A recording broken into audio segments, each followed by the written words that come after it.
The lower house continued the plenary debates on the proposed 2025 national budget, even though seemingly off tangent considering the discussion should be focused on the proper allocation of government funds. The name of dismissed Bamban Mayor Alice Guo came up again. Why? Mela Lesmoras reveals the reason in her report.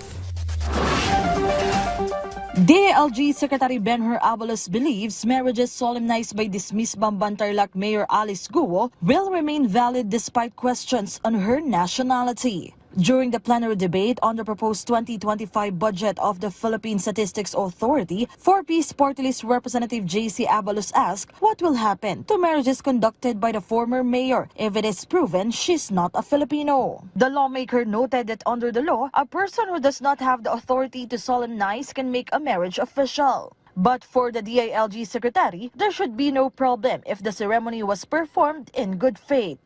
I will just refer you direct to the Family Code, Chapter 3, Article 35, Number 2. Babasahin ko po. Those solemnized, the following marriages shall be void from the beginning. No? Number 2, those solemnized by any person not legally authorized to perform marriages unless such marriages were contracted with either or both parties believing in good faith that the solemnizing officer had the legal authority to do so.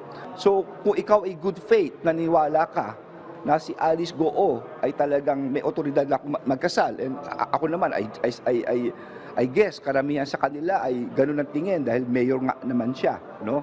You could make use of this article. It's Chapter 3 ng Void and Voidable, Article 35, Number 2. In an interview, the PSA shared the same belief. Although for now, they are focused on the issue of canceling Guo's Filipino birth certificate, which is the crux of the issue.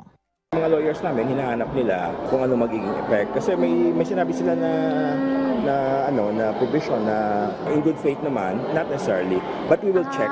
Okay. So, una-una, hindi pa kasi natin alam kung ilan talaga yung kinasal niya. So, yun yung ginagawa ngayon ng aming team. Tinitingnan ilan ba yung marriages na si Mayor Alice.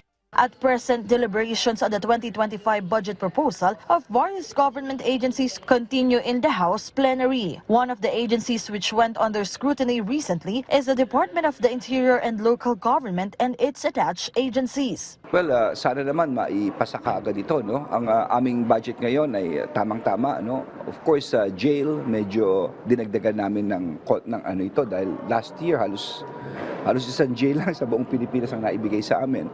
No? Pero ngayon malaki ang inaano sa jail natin. Sa kapulisyahan, tamang-tama for our modernization, no? Yung ating mga fire trucks at fire station, probably by the end of this year, we made sure na yung 240 na kakulangan ay tapos na rin, no?